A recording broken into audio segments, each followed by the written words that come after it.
Cartoon TV.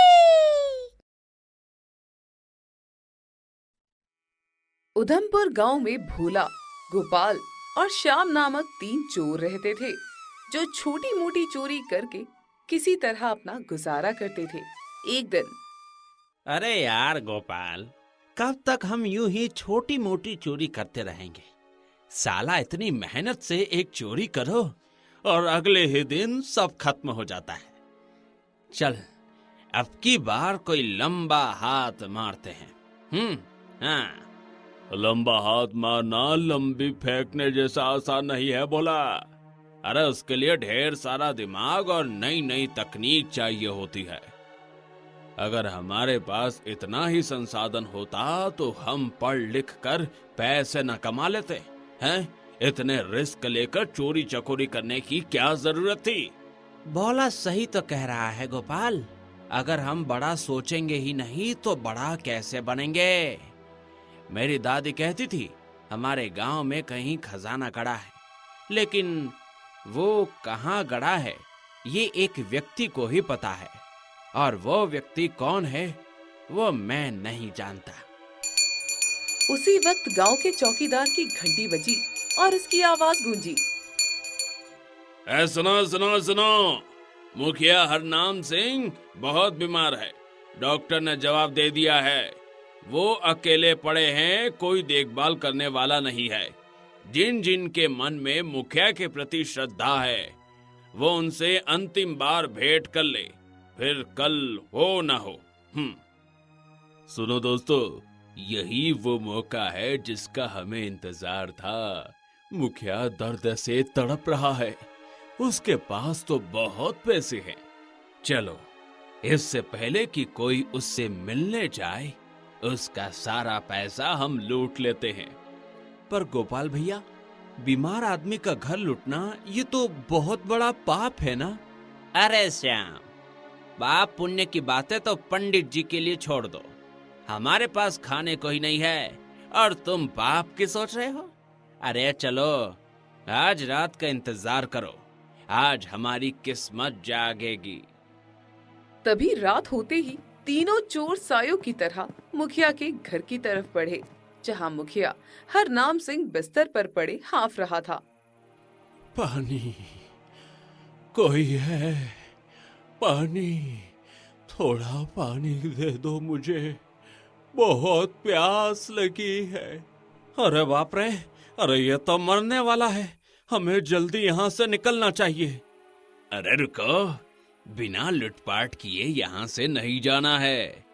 लेकिन अगर ये मुखिया अभी मर गया तो लोग हम पर शक करेंगे, इसलिए हमें कुछ करना होगा। मैंने फिल्मों में देखा है कि सीपीआर, जिसमें छाती दबाना पड़ता है, उसे करने से रोगी ठीक हो जाते हैं। तभी भोला ने हांफते हुए मुखिया की छाती पर जोर जोर से उछलना शुरू कर दिया। गोपाल ने सोचा पेट दबाना है और उसने पेट पर मुक्के चलाने शुरू कर दिए, और श्याम ने एक फटे हुए कपड़े से हवा करनी शुरू कर दी। अरे कौन हो तुम लोग? अरे मूर्खो, सीपीआर देना नहीं आता? अरे तो क्यों मेरी जान लेने को तुले हुए हो? हम आपके चाहने वाले हैं मुखिया जी, आपको बचाने आए हैं।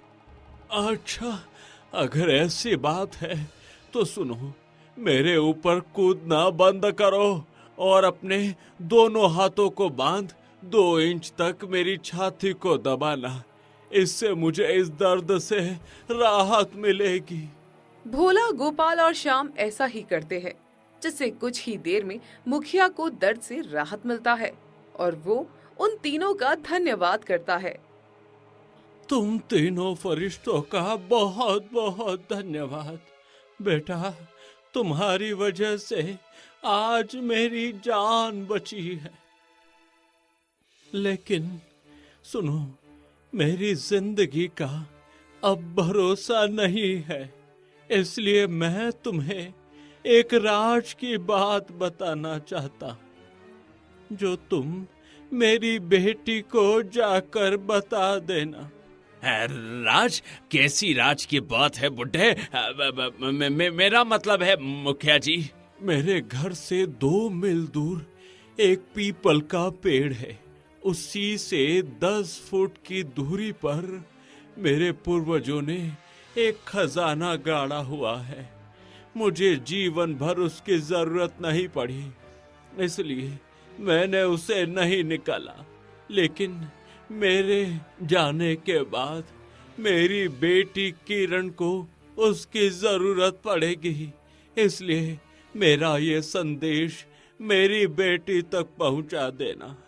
वो अभी शहर पढ़ने गई है। खजाना शब्द ने हवा का रुख ही बदल दिया और तीनों चोरों की आंखों में लालच की चिंगारी दहक उठी। तभी उन्होंने मुखिया का गला घोंटकर उसे मार दिया और उसे वहीं छोड़ दरवाजे की तरफ भागे। आखिरकार हमें उस खजाने का पता लग ही गया दोस्तों। वो मूर्ख मुखिया जानता नहीं कि इसने हमें खजाने का पता देकर दुनिया के सबसे बड़ी बात कही है। शुरू करते हैं ट्रेजर हंटिंग का खेल। अरे यारो, अरे सपना तो नहीं देख रहे ना हम हैं? हमें वहाँ सच में असली खजाना मिलेगा ना? हैं? अरे सपना कैसा, हकीकत है भाई। अब हम अमीर बन जाएंगे और हमारी सारी जिंदगी आराम से कटेगी। अरे जोर से मत बोल, जोर से मत बोल, किसी ने सुन लिया तो हमारे हाथ कुछ नहीं लगेगा। चलो जल्दी चलो पीपल के पेड़ की तरफ चलो। वे तीनों उस पुराने पीपल के पेड़ की तरफ दौड़े जो गांव के बाहर सुनसान जगह पर था। लेकिन जैसे ही वो पास पहुंचे, उनकी सांसें थम सी गई। ये क्या है? अरे ये तो पीपल का पेड़ है ना? पेड़ तो है, लेकिन इसके नीचे तो ढाबा बना हुआ है। पेड़ के नीचे जीजा जी का स्वर्ग नाम का एक ढाबा जगमगा रहा था, जिसे देख तीनों का सपना चकनाचूर हो गया। अरे ये तो नाइंसाफी है। अरे हमारा खजाना इस ढाबे के नीचे दब गया। अब क्या करें? अब कैसे हटाएंगे इस मनहूस को? चिंता मत करो, मेरे पास एक प्लान है। वो देखो, ढाबे के मालिक रघु को पहले हम उसे डराएंगे। हमारे पास तो खिलौने वाली पिस्तौल है ना, वो दिखाकर भगा देंगे इसे। क्या कहते हो? हैं? तभी तीनों खिलौने वाली पिस्तौल लेकर तैश में रघु के पास गए और भोला धमकाते हुए बोला, इधर देख। सुन बे चिकड़ालू रघु, जल्दी से अपना ये टुटेला ढाबा यहाँ से हटा।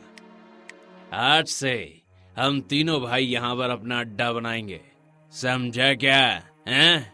नहीं तो अभी पुलिस बुला लूंगा। गांव के सारे पुलिस अपनी जेब में रहते हैं, समझा? चल उठा यहाँ से। अच्छा, पुलिस तो बुला लो ना। अरे वो तो मेरे ढाबे पर रोज आती है, और आए भी क्यों ना, ये उन्हीं का तो ढाबा है, हैं? क्योंकि इस गांव के पुलिस कमिश्नर कोई और नहीं, मेरे परम पूज्य जीजाजी हैं। हाँ। ये सुन तीनों की सिट्टी पिट्टी गुम हो गई। तभी एक सख्त दिखने वाले आदमी की जीप वहां आकर रुकी। वो थे पुलिस कमिश्नर सूरज सिंह, रघु के जीजा। क्या बात है रघु, ये लोग कौन है? पुलिस कमिश्नर को देख तीनों की हिम्मत जवाब दे गई और वो पिस्तौल जेब में छुपाते हुए पीछे हटने लगे। अरे भागो यारो भागो। अरे ये तो कमिश्नर साहब है। अरे हमारा काम तमाम हो गया रे, भागो। रुक जा। कहाँ भागता है? ये तीनों कौन थे रघु, और यहाँ क्यों आए थे? आप तो जानते ही हैं जीजाजी कि व्यापारियों को गुंडे धन उगाही के लिए कैसे परेशान करते हैं। ये भी उन्हीं में से एक थे, लेकिन वो ये नहीं जानते थे कि मैं पुलिस सिपाहियों के खानदान से हूँ। असली और खिलौने वाले पिस्तौल का अंतर जानता हूँ। हाँ। वे तीनों झाड़ियों में छिपकर भाग निकले, लेकिन उन्होंने हार नहीं मानी और वो रघु के घर के पास छिपे रहे। शायद कोई और मौका मिल जाए। तभी उन्होंने रात में रघु को एक जरूरी बात करते हुए सुना। जीजाजी, आपको तो पता ही है मेरा सपना अपने इस छोटे से ढाबे को बड़ा कर मशहूर रेस्टोरेंट बनाने का है, और ये रोटी चावल से तो होगी नहीं। इसलिए मैं अपने ढाबे का रेनोवेशन करवाकर उसमें एवोकाडो पराठे, बर्गर, पिज्जा आदि बेचना चाहता हूँ, एकदम विदेशी चीज। हाँ रघु, ये सब क्या बकवास है? Avocado paratha, pizza, burger? लोग यहाँ दाल रोटी खाने आते हैं, ये फैंसी चीजें कौन खाएगा? सब खाएंगे जीजाजी, मैं ट्रेड सेट करूंगा, बस आप थोड़ा सा सहयोग कर दो। ज्यादा नहीं, सिर्फ 5 लाख रुपए का। मैं आपसे वादा करता हूँ इसका 2 गुना कमा कर दूंगा। हाँ। तभी सूरज ने भारी मन से इसके लिए हामी भर दी। ठीक है रघु, कल सुबह तुम्हें 5 लाख मिल जाएंगे, लेकिन याद रखना ये मेरे जीवन की सारी जमा पूंजी है, जो मैंने ईमानदारी से इकट्ठा की है, इसे डुबाना नहीं। धन्यवाद जीजाजी। आप देखना कैसे कुछ ही दिन में हमारा छोटा सा ढाबा एक विशाल रेस्टोरेंट में तब्दील हो जाता है। ये सब बातचीत झाड़ियों में छिपे तीनों चोरों ने सुन ली। उनकी निराश आंखों में एक बार फिर से चमक आ गई।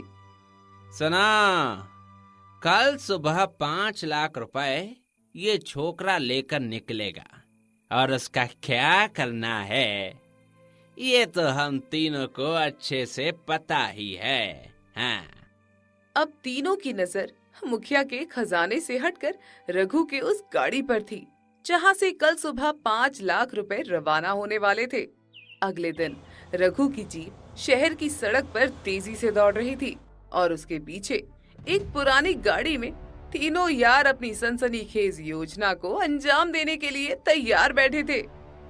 अबे श्याम, वो कीले फेंक, जल्दी फेंक, यही सही वक्त है। सामने वाला मोड़, उसके बाद सीधा सड़क है, वहाँ पंचर होगा तो उसे और कोई दुकान नहीं दिखेगी। हाँ, थोड़ा सब्र कर भाई, गाड़ी रोक लेने दे। इतनी तेजी से किले फेंकूंगा तो सारी दुनिया की नजर पड़ जाएगी। ये कोई फिल्म थोड़ी है कि हीरो सीटी बजाता है और विलन की गाड़ी का टायर फट जाता है, हैं? श्याम सही कह रहा है, जल्दबाजी से काम बिगड़ता है। आराम से गाड़ी किनारे लगाओ, ठीक उसी पेड़ के नीचे। अब धीरे धीरे से बिना शोर मचाए सारे किले सड़क पर बिखेर दो, हमारा शिकार इधर से गुजरने वाला है। हाँ। और फिर वो हुआ जिसका इंतजार था। रघु की जीप तेजी से मोड़ काटती हुई आई और सीधे किले के ढेर पर जा चढ़ी, जिससे गाड़ी झटके के साथ एक तरफ को झुक गई। अरे बाप रे, अरे ये क्या हुआ? ये सुनसान जगह पर अचानक पंचर। जीजाजी ने कहा था ना जल्दी लौटना। अब यहाँ कौन मदद करेगा? खैर खुद ही बदल लेता हूँ। हाँ। तभी जैसे ही रघु ने सर उठाया, उसे अपने सामने 3 व्यक्ति खड़े दिखे, जो अपना चेहरा कपड़े से ढके हुए थे। कौन कौन हो तुम सब? क्या चाहिए? चुप रह, बिल्कुल चुप। जरा सी आवाज की तो समझ लो कि तुम्हारा काम तमाम। बस ये बैग जो गाड़ी में है हमें चाहिए। जिंदगी चाहिए तो बैग दे दो। भैया मेहरबानी करो, ये पैसे नहीं है, ये तो मेरे जीजा जी की जिंदगी भर की कमाई है, उसकी दुकान के लिए है। अगर ये गया तो वो मुझे जिंदा नहीं छोड़ेंगे। तेरा जीजा जी क्या करेगा ये तो बाद में देखेंगे, पहले तू ये सोच कि हम क्या करेंगे। अभी बैग दे, नहीं तो तेरी लाश यहीं सड़क के किनारे पड़ी रहेगी। तभी रघु ने जैसे ही विरोध करने की कोशिश की, तीनों ने मिलकर उसे बुरी तरह पीटा और बैग छीनकर अंधेरे में गायब हो गए। रघु वहीं सड़क किनारे दर्द से कराहते हुए धूल में लोटता रह गया। अरे खत्म हो गया रे, सब खत्म हो गया। अब मैं जीजा जी के सामने कैसे जाऊंगा? अरे वो तो मुझे मार डालेंगे। उनका सब कुछ मेरी वजह से, उनकी जिंदगी की सारी कमाई पूंजी चली गई। जीजा जी। डर और शर्म के मारे रघु घर लौटने की हिम्मत नहीं जुटा पाया और भटकते हुए मुखिया की बेटी किरण के घर पहुंचा, जो अपने पिता के गुजर जाने के बाद से एक सूनी सी दुनिया में जी रही थी। तुम इतनी रात गए और तुम्हारे चेहरे पर ये चोट के निशान, क्या हुआ? किरण, मैं तो बर्बाद हो गया। मैंने वो कर दिया जिसकी कल्पना करके भी मैं कांप जाता था। जीजा जी का सारा पैसा मुझसे तीनों चोरों ने छीन लिया। अब मैं उन्हें और अपनी दीदी को क्या मुंह दिखाऊंगा? दूसरी ओर सूरज घंटों इंतजार करने के बाद बेचैन हो उठा।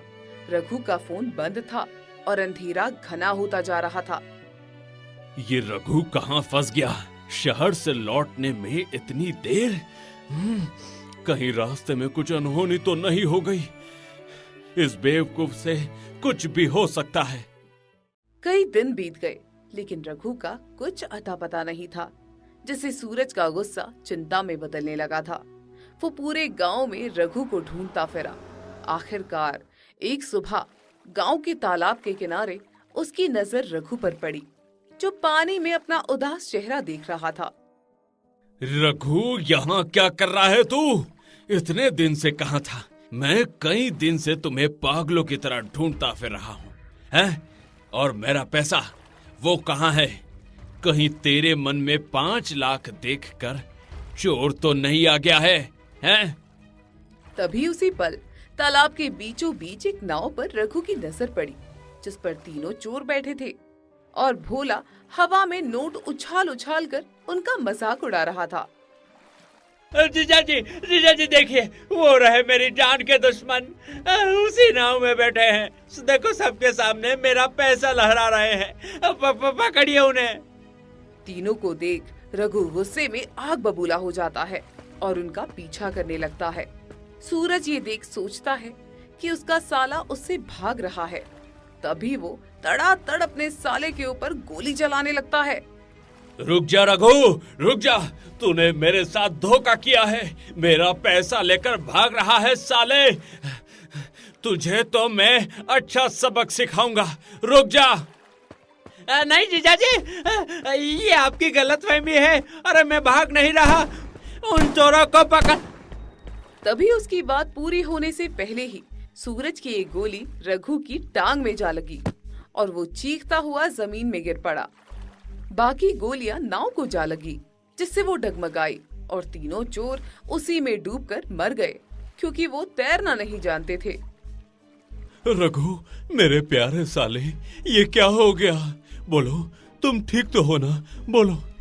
जीजा जी, वो चोर नाव में थे, मैं उन्हें पकड़ना चाहता था। आपने गोली, मेरी टांग, कुछ दिखाई नहीं दे रहा। सूरज के गुस्से ने रघु को अपाहिज कर दिया था और 3 निर्दोष लोगों की जान ले ली थी, जिसके जुर्म में उसे पुलिस विभाग से सस्पेंड कर दिया गया। कुछ ही पल में उसने सब कुछ खो दिया था, पैसा, नौकरी और सबसे बढ़कर अपनी आत्मा की शांति। हे भगवान, मैंने ये क्या कर डाला? एक पल के गुस्से ने मेरी पूरी जिंदगी तबाह कर दी। अब मैं क्या करूं? कहां जाऊंगा? तभी अपनी बचत और नौकरी दोनों चले जाने से गरीबी और तंगहाली में जी रहे पुलिस कमिश्नर सूरज का ढाबा बंद होने की कगार पर था। तभी किरण, जो अब तक रघु का हौसला बढ़ा रही थी, एक नई उम्मीद लेकर आई। सूरज जी, हार मान लेना कोई हल नहीं है। आपने पुलिस की नौकरी की है, मेहनत करना जानते हैं। कृपया अपने ढाबे को फिर से खोलिए।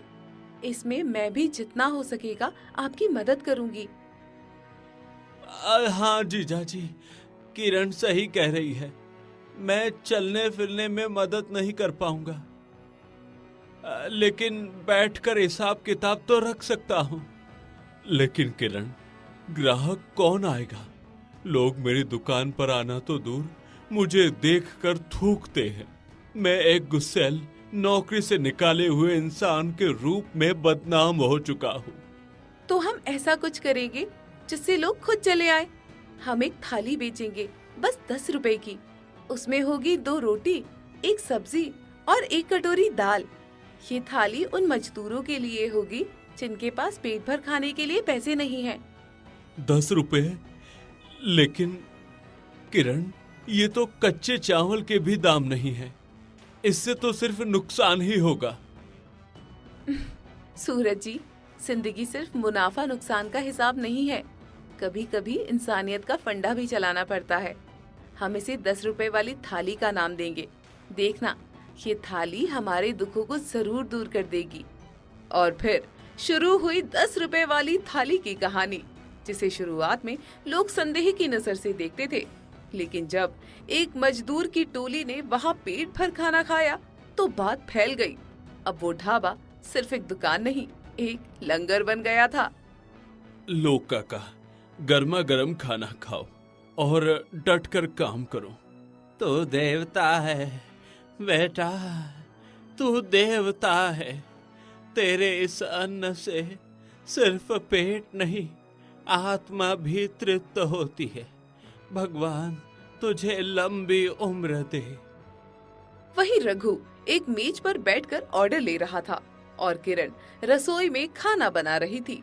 सूरज की नजर जब उन दोनों पर पड़ती है तो उसकी आंखों में पहली बार सच्ची संतुष्टि की चमक दिखाई देती है। माफ कर दो रघु, उस दिन के लिए तुम्हारी ये टांग मेरे गुनाह की सजा है। जीजा जी, पिछली बातें भूल जाइए और आगे की सुधि लीजिए। अगर उस दिन की वो घटना नहीं होती तो शायद आज ये 10 रुपए वाली थाली नहीं होती।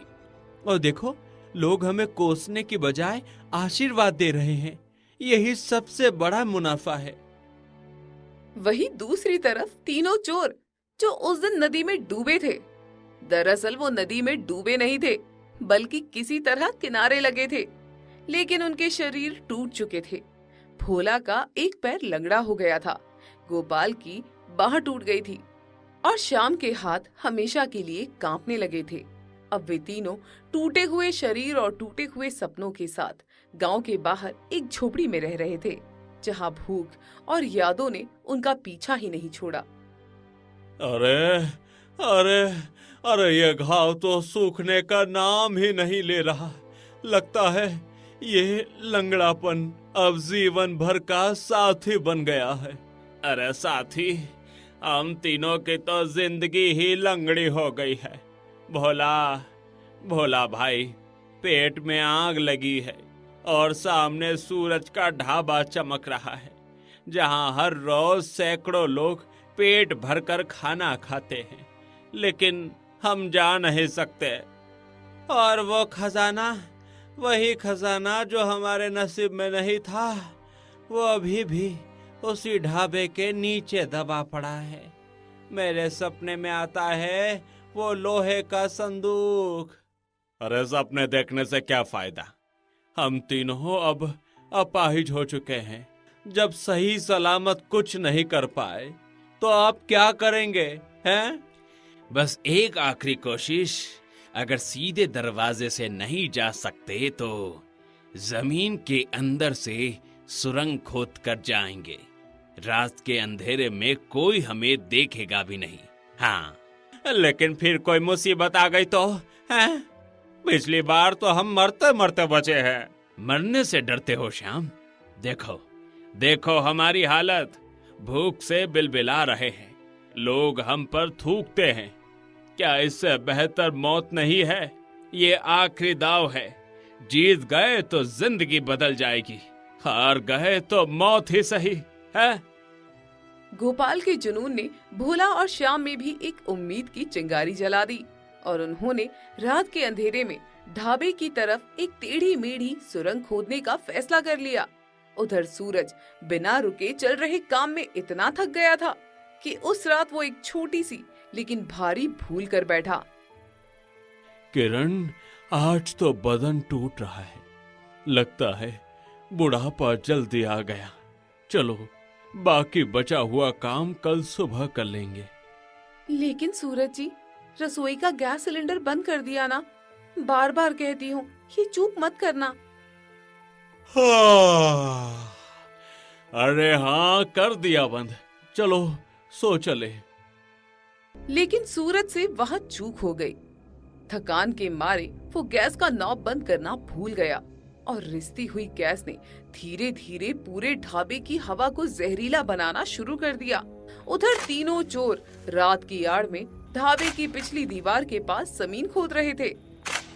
अरे राम, ये काम इतना मुश्किल क्यों लग रहा है? पहले तो मैं पूरा कुआं खोद डालता था।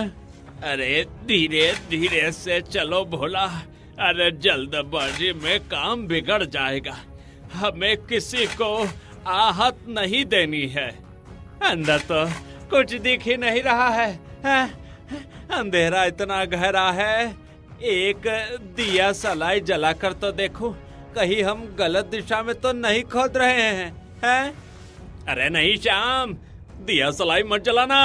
अरे खतरनाक हो सकता है। अरे किसी ने देख लिया तो लेने के देने पड़ जाएंगे। लेकिन श्याम ने गोपाल की बात नहीं सुनी और उसके कांपते हाथों ने एक दिया सलाई निकाली और उसे रगड़ दिया। तभी एक भयानक धमाका हुआ और पूरा ढाबा हिल गया और बड़ी बड़ी आग की लपटें उठने लगी। अरे बाप रे, ये क्या हुआ? सूरज के ढाबे से कैसी धमाके की आवाज आई? लगता है बहुत बड़ा धमाका हुआ है। अरे जल्दी चलो, मदद करो। सूरज, रघु और किरण जोर से धमाके से जग गए और ढाबे की तरफ दौड़े। उनकी सांसें थम सी गई जब उन्होंने ढाबे को मलबे में तब्दील देखा। लेकिन वहाँ कोई लाश नहीं थी, बल्कि 3 कराहते हुए शरीर थे। अरे ये तो वही चोर है। इन्होंने यहाँ क्या किया? लगता है इन्होंने हमारे ढाबे में बम लगाकर हमारा सब कुछ तबाह कर दिया। न जाने हमें ये तीनों पनौती चैन से क्यों नहीं जीने देते हैं? तभी किरण की नजर मलबे के नीचे चमकती हुई एक पुरानी लोहे की पेटी पर पड़ी। रघु, वो देखो, वो क्या चमक रहा है? सबने मिलकर मलबा हटाया और वहाँ नजर आया हरनाम सिंह का वो खजाना जिसके लिए इतना खून बहा था, जिसकी चाहत ने इतनी तबाही मचाई थी। सूरज ने खजाने को देखा, फिर उन तीनों घायल और डरे हुए चोरों को देखा और उनके चेहरे पर गुस्सा नहीं बल्कि एक गहरा दुख उभर आया। इस लोहे के संदूक ने एक आदमी की जान ले ली, एक आदमी की टांग ले ली और आज हमारा सब कुछ ले लिया। इसने सिर्फ बर्बादी ही बांटी है। सूरज जी, अब क्या करेंगे? ये खजाना तो हमारा है ना? नहीं किरण, ये खजाना किसी का नहीं है। ये सिर्फ एक अभिशाप है। लेकिन इस 10 रुपए की थाली ने, इस छोटे से ढाबे ने इतनी इज्जत दी, भूख की रोटी दी। यही तो असली खजाना था जो हमें मिला था। लेकिन भैया, अब ये ढाबा तो खत्म हो गया। नहीं रघु, जो चीज दिल से बनती है वो कभी खत्म नहीं होती। आज मैं इस अभिशाप को एक वरदान में बदलने जा रहा हूँ। तभी सूरज ने वो पुराना संदूक खोला और उसमें से निकले हीरे जवाहरात और सोना चांदी, जिन्हें 4 बराबर हिस्सों में बांट दिया। लो, ये लो अपना हिस्सा। इससे कोई ईमानदार धंधा शुरू करो और अपनी जिंदगी नए सिरे से जियो। अब तुम हमें खजाना दे रहे हो हैं? अरे हमने तो तुम्हारा सब कुछ तबाह कर दिया। हम इसके लायक नहीं है। कोई लायक नालायक नहीं होता। हर इंसान को एक मौका मिलना चाहिए। यही तो इंसानियत है। फिर सूरज ने दूसरा हिस्सा रघु और किरण को थमा दिया। ये तुम दोनों की शादी के लिए, एक नए घर और खुशहाल जीवन के लिए। शुक्रिया सूरज जी। मेरा मतलब है जीजा जी, आपने हमेशा हमारा साथ दिया। तीसरा हिस्सा सूरज ने अपने परिवार के लिए रख लिया और चौथा हिस्सा उसने गांव के स्कूल को दान कर दिया ताकि बच्चे पढ़ लिख कर अच्छे इंसान बन सके। और इस तरह 10 रुपए की एक थाली ने अनजाने में ही सही सबका जीवन बदल कर रख दिया, जिसके बल पर रघु ने एक आलीशान ढाबा खोला जिसमें सूरज शांत चित्त से सबको 10 रुपए की थाली परोस रहा था। दोस्तों आ ही गए हो तो चैनल को सब्सक्राइब कर देना और वीडियो अच्छी लगे तो लाइक और शेयर भी कर देना और बेल आइकन जरूर दबा देना ताकि आपको नए वीडियोस की नोटिफिकेशंस मिलती रहे।